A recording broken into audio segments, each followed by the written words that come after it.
The dying signal of Elmara was a small planet with silver oceans and green skies. The people lived peaceful lives, farmers grew food under floating lights. Children played near crystal lakes. There had been no war for hundreds of years. But then, the sky cracked open. No one expected the attack. The invaders came fast. In black ships that rained fire, they spoke no words, they sent no warning, they only destroyed. Within hours, Velmara's defenses were broken. Their capital city, Trinic, fell first. Then the power grid shut down. The screams never stopped. Governor Kale stood in the last underground bunker. Dust fell from the ceiling as explosions rocked the land above. He looked at the communication console. It had one blinking button left marked Emergency Distress Transmission. He pressed it. "This is Governor Kale of Velmara. We are under attack. Unknown force, we have no weapons to defend ourselves. If anyone hears this, we beg you help us. Please help us." The signal flew into space. But the galaxy was cold. The Council of Stars had already ignored Velmara once. They said it was not their concern. "Velmara is outside the protected core," they said. "It is not a priority." Kale knew they would not respond. Still, the signal kept traveling, past broken satellites, past old trade routes, through asteroid fields and dead planets, until it reached a forgotten edge of space, where no one had spoken in a long time. There, it passed a quiet black box hidden inside an asteroid.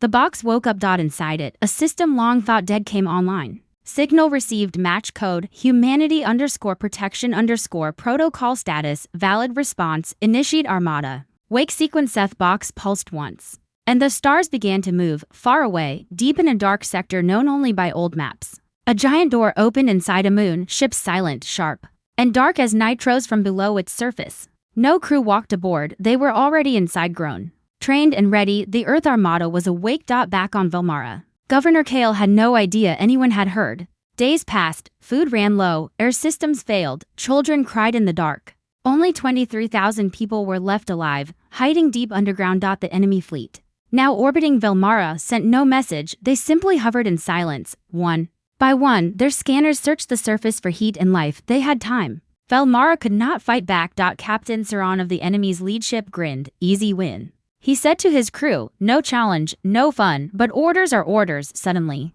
one of his officers spoke. "Captain, there's something strange on the long-range radar." "What is it? It's big." "How big?" The officer's hands shook. "Too big to be one ship, but not split like a fleet. It's solid, moving in perfect silence. No signal, no ID." Captain Saran laughed. "A comet? A ghost? We own this system. There's nothing out here but dust." But then the radar beeped again, then again.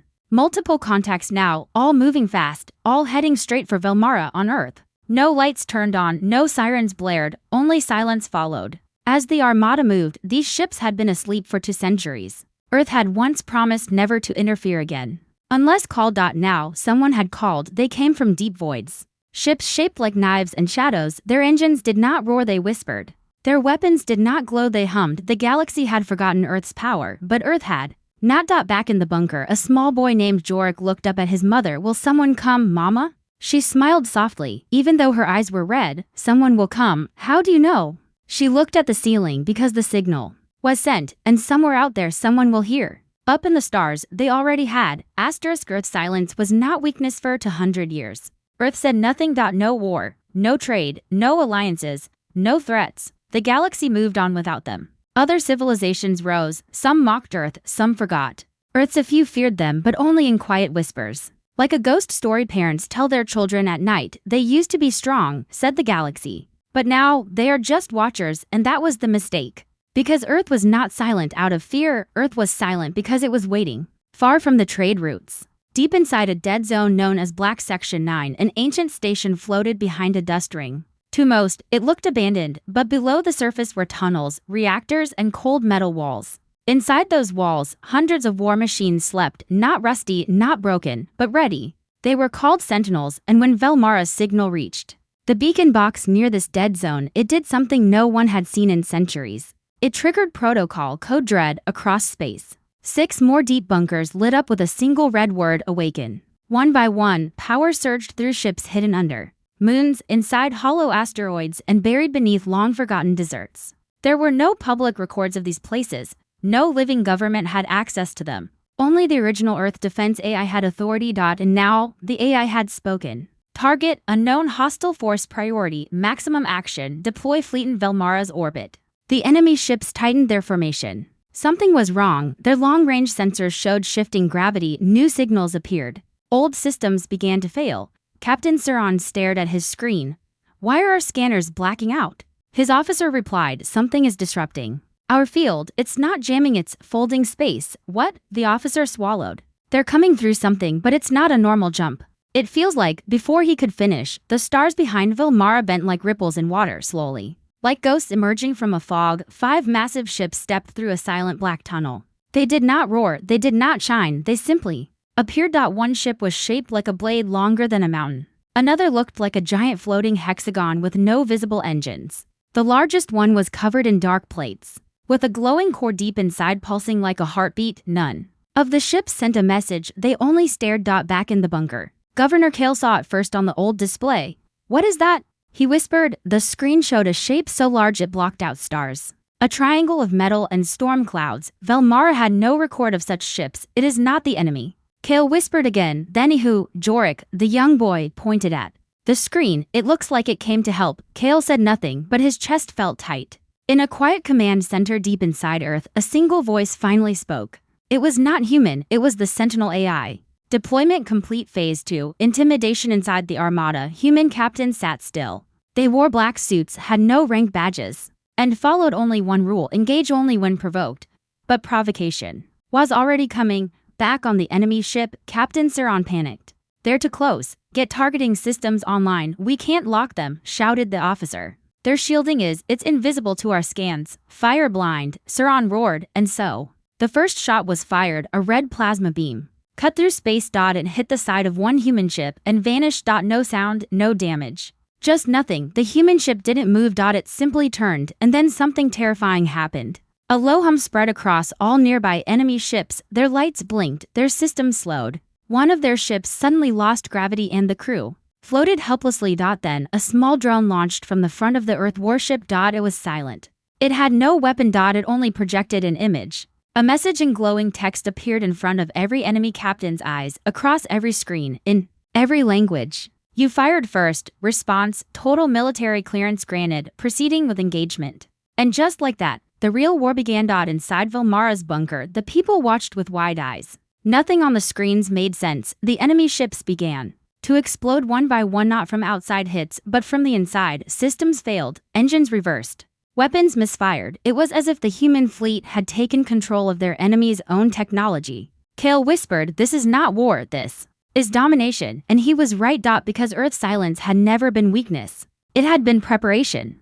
Shadows in the stars. Captain Saran was no longer smiling. He stood frozen on the bridge of his burning ship. His officers were dead, his engines were offline. Outside his shattered window, he could see the dark triangle of a human warship just floating calmly untouched. He had made a mistake. Now he was watching shadows move across the stars, and they were not natural. In the distance, 4 more Earth ships emerged from deep space, each one more terrifying than the last. One looked like a spinning metal ring, glowing with dark blue energy. Another was shaped like a black cross, long and sharp, with red lights pulsing from its edges. They came in silence. The galaxy had never seen ships like these, and no one knew how many more were hiding in the void. Saran's last message, before his screen went black, was short. They are not ships, they are predators, back on Velmara. The underground shelter shook again, but this time, it was not from enemy fire. The rumble was softer, deeper, like a low heartbeat in the planets. Crust. Kale stood with his advisors, watching the monitor. The enemy fleet was no longer organized. Half the ships were drifting. Some had tried to flee but disappeared the moment they reached the edge of the system. It was as if the stars themselves had closed their doors. Governor, said one technician, the new ships are still arriving. How many? We cannot count them. They are warping in from strange points, not through normal space. Kale stared at the screen. It was covered in red dots, but now blue ones were filling the gaps. Each blue dot was a human ship, and they were moving with purpose on the surface of Velmara. A strange noise echoed through the clouds. It was not thunder, it was not engines. It was a low mechanical voice, speaking only one sentence, repeated across every frequency in space. This is Earth's response. Stand down or be erased. Some of the remaining enemy ships heard the warning. A few stopped firing, others began to retreat.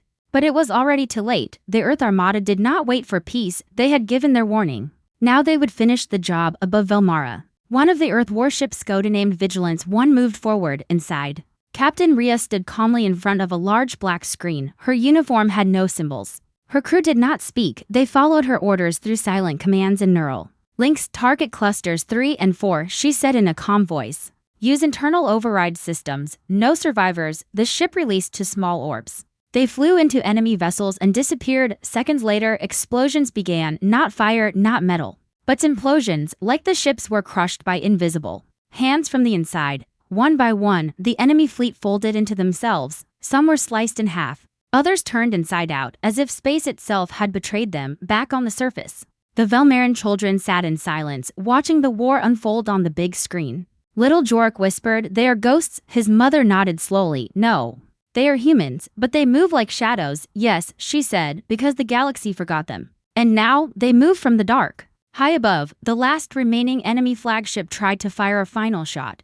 It launched 3 torpedoes toward the surface of Velmara, one last act of rage. But the human fleet was faster. A single drone from Vigilance 1 intercepted all 3 torpedoes. Mid-flight. Each one turned and flew back. The enemy flagship exploded in a ball of red and gold. The shockwave lit the sky like a second sun. Then silence. Not a single enemy ship remained. In Velmara's bunker, Governor Kale stood slowly. He could not find the right words. He watched the human ships above the planet, hundreds, maybe more. They formed a protective net around Velmara. One human ship began descending toward the planet. Kale asked, "Is this the end?" "No," said his science officer. "I think it is just the beginning." As the Earthship landed near the ruins of the capital, the dust blew gently across the broken streets. The air was heavy. But it was not fear anymore, it was awe. The ramp opened. A single figure walked out. Tall, silent, wearing armor that shimmered like water under moonlight. She removed her helmet, a human woman. Her eyes were calm, cold, focused.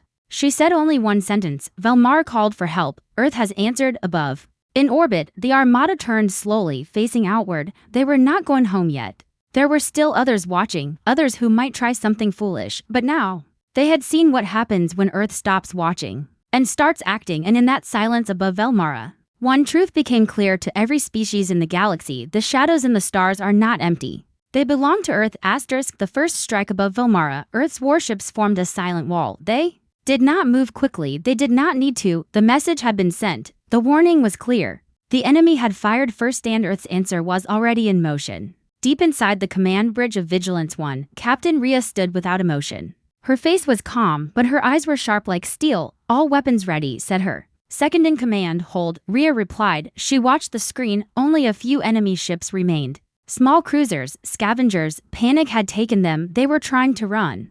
But Earth's fleet didn't chase. They let fear do the work. Then, without warning, Rhea spoke. "Now, begin the strike." The command was silent, but every warship received it instantly. On the far side of Velmara's orbit, an enemy ship powered up its warp engine. The pilot hoped to escape and warn others. He believed he was still fast enough. He was wrong. A dark shape passed beside him. He blinked. There was nothing on the radar. Then his ship split in half. No explosion, no sound, just a quiet slice like a blade through water. His last thought was not fear. It was confusion. How, from space, the people of Velmara watched. 1,000 lights danced across the sky, bright blue flashes, long white trails, silent, perfect movements.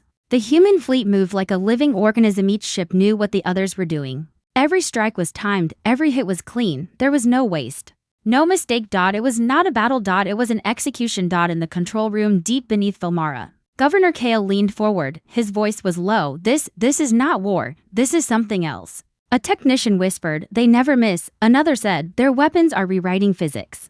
Look, the enemy shields vanished before the impact." Kale nodded slowly. "They are using science we do not understand." He looked at the sky again. "And they are not even trying." On board the human dreadnought Silent Hammer, a new weapon prepared for launch. It was called the Echo Beam, something never seen before in the galaxy. It did not explode. It did not burn. It erased. The target was a massive enemy command ship hiding behind a gas moon. The Echo Beam fired a long, quiet flash and then nothing. Where the enemy ship had been, only silence remained, not even debris. As if the ship had never existed. Back in the remains of Velmara's capital, the human commander who had landed the woman with cold armor stood next to a tall building's broken wall. Her name was Commander Alina Wren. She looked at the sky with a small device on her wrist. 38 enemy ships left, she said quietly. The Velmarin soldiers beside her could not believe what they were seeing. One of them, a young lieutenant, Asked, how can you do this? These ships, how are they so strong? Commander Ren replied without looking down. Earth waited. While the rest of the galaxy fought, we studied, we learned what everyone else ignored. The soldier swallowed, but why reveal it now? Ren turned her head slightly. Because you asked for help, and we remember what it means to answer a call. In orbit, the last wave of Earth's strike began. It was not like before, now. The human ships closed in. No more distance. No more warnings.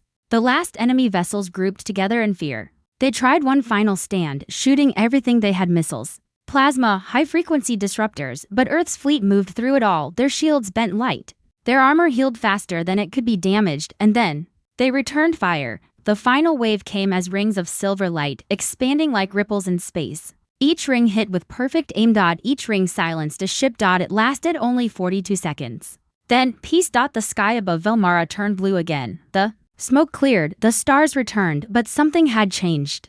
The stars now felt like they were watching. Governor Kale climbed up to the surface. The wind was soft, broken buildings surrounded him, but there was no sound of war, just silence. A giant shadow passed overhead. One of the Earth warships moved slowly, like a mountain drifting through clouds. Kale whispered, you saved us. Commander Ren stood beside him. No, she said softly. We reminded the galaxy what humans can do when pushed. Kale looked at her, unsure. Then, what happens now? Ren looked up at the sky again. That depends on who else was watching, and someone was watching. In the dark corners of the galaxy, thousands of eyes saw the battle. Hidden probes recorded everything. Other species, powerful, arrogant, cruel, now held their breath. They had called Earth soft, they had called Earth quiet, but now, they called Earth something new, a warning.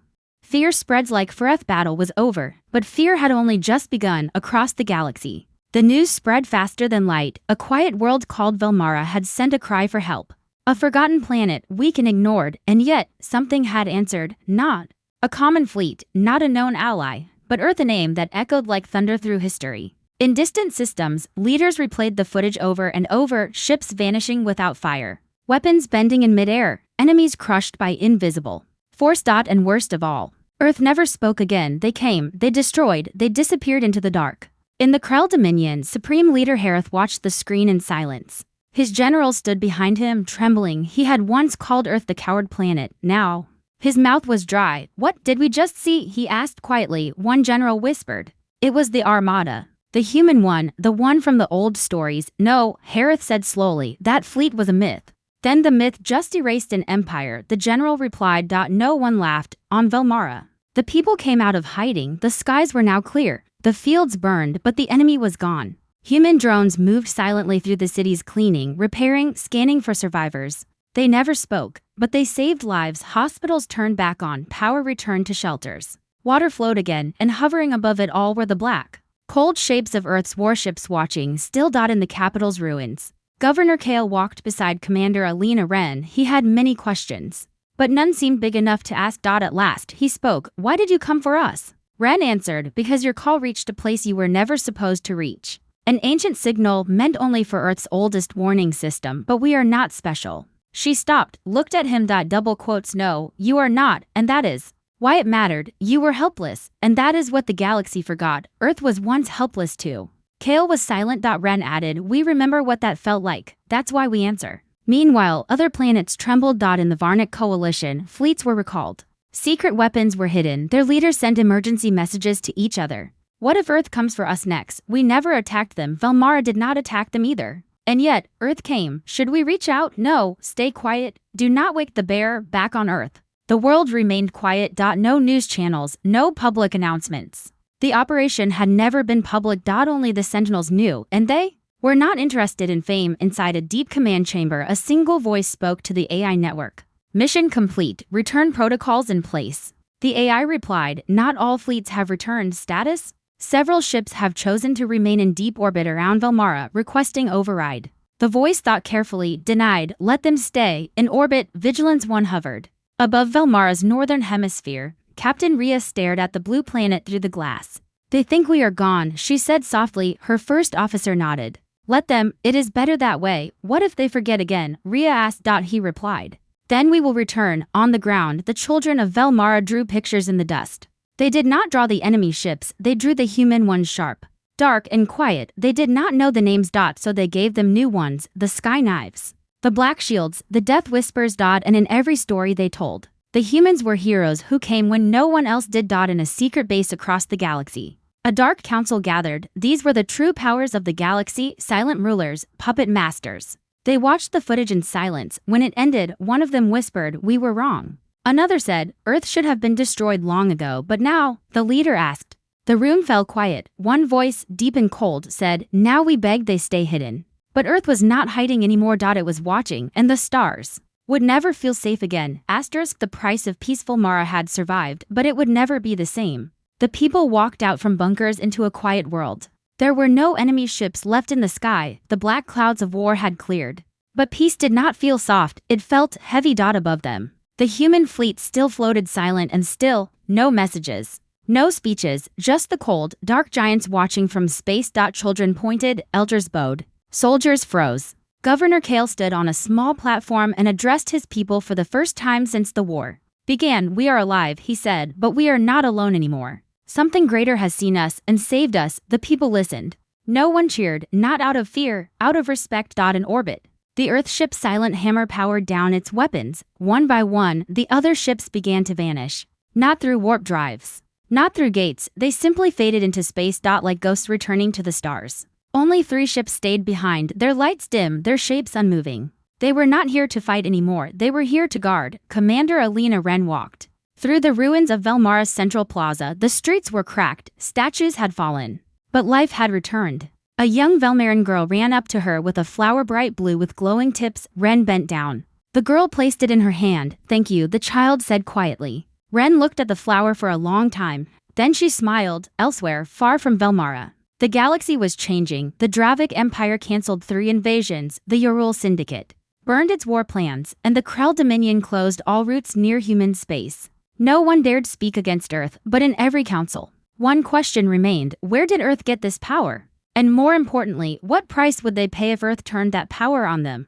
Back on Velmara, the rebuilding had begun. Human drones brought supplies. They delivered food, water, and advanced tools. They said nothing, they simply worked. In one town, a man cried as a drone repaired his entire home in 2 hours. He tried to thank it. It didn't respond, just beeped once, then flew away. Governor Kale stood once more before a screen. It showed a direct message sent only to him. From Earth. The screen showed only text. "Velmara is now under Earth protection. No payment required, no alliance needed. Just this, remember who answered." Kale read it twice, then he whispered, "We will remember." In a mountain cave on Velmara, a new school was built. It taught children history. But this time, it told the full truth. That when all others failed, when the stars grew cold, when the sky was filled with death, humanity came. Not as conquerors, not as rulers, but as protectors, deadly ones. In the quiet of space, inside a secret ship, Captain Rhea sat in the command chair of Vigilance 1. The stars were beautiful, calm, still. Her first officer spoke softly. "Do they understand what they've seen?" "No," she said, "not yet." "Will they fear us?" "They already do." "Will they forget?" She looked up. "They always forget." He paused. "And when they do?" Rhea stood, her voice low. "Then we remind them." One final drone launched from Silent Hammer. It did not carry a weapon. It carried a statue. When it landed on Velmara's capital ruins, the people gathered. The statue was simple, a tall human soldier, holding the hand of a small Velmaran child. At the base, it said only 4 words: "We heard your call." And above, far above, the black shadow still floated. Waiting, watching, protecting. Because peace had returned, but the price was memory. And Earth never forgot.